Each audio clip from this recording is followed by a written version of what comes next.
So ఈ impact అంటే రామాలయానికి సంబంధించిన రేపు లోక్సభ ఎన్నికల్లో వాళ్ళకు ఓట్లు తెచ్చిపెడుతుందని వాళ్ళు భావిస్తున్నారు. తెచ్చిపెడుతుందా లేదా? లేదు. ఎందుకని? Because the common man is a very intelligent man. వాళ్ళకి తెలుసు. ఈ దేశంలో కేవలం హిందూస్ లేదండి. అన్ని కుల మతాలు ఉన్నాయి. అందరూ రాముల వారిని గౌరవిస్తారు.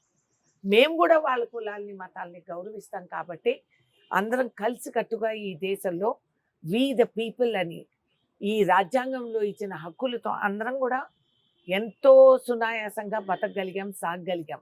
కానీ గత 10 సంవత్సరాల్లో మీరు భావిస్తే ద్వేషాలు పెరిగి, దళితుల్ని నరికి, సాయిబుల్ని పక్కన పెట్టేసి, ముస్లిమ్స్ పనికిరారు అనుమానం, ఎక్కడైతే చెడు జరిగినా వీళ్ళైన ఏలెత్తి పొడిచి, క్రిస్టియన్ చర్చిలు కాల్చేసి మిజోరాంలో జరిగిన ఘోరమైన పరిస్థితుల్ని ఇవాల్టి వరకు పార్లమెంట్లో చర్చించే హక్కు కూడా లేని పరిస్థితులు అంటే ఈ మణిపూర్ దేశంలో మణిపూర్ ఏర్పడ్డాయి. ఇంపాక్ట్ పడుతుందనేనా ఇదంతా అనుకో?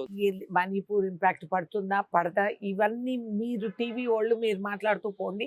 ఎందుకంటే మీకు ప్రోగ్రాములు నడపాలా, టీఆర్పీలు రావాలా, తప్పు లేదు దాంట్లో. అది మీ పద్ధతి.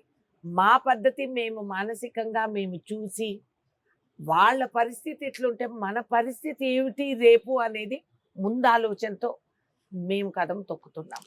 కానీ 400 సీట్లు టార్గెట్ చేసుకున్నారు. ఈసారి 400 సీట్లు భారతీయ జనతా పార్టీకి వస్తాయని చెప్పేసి వాళ్ళు భావిస్తున్నారు. చూద్దాం. సో కొద్ది రోజులేగా చూద్దాం. రావంటారా? చూద్దాంగా. మీరు ఉంటారు, నేను ఉంటాం. మళ్ళీ ఇంటర్వ్యూ చేద్దాం.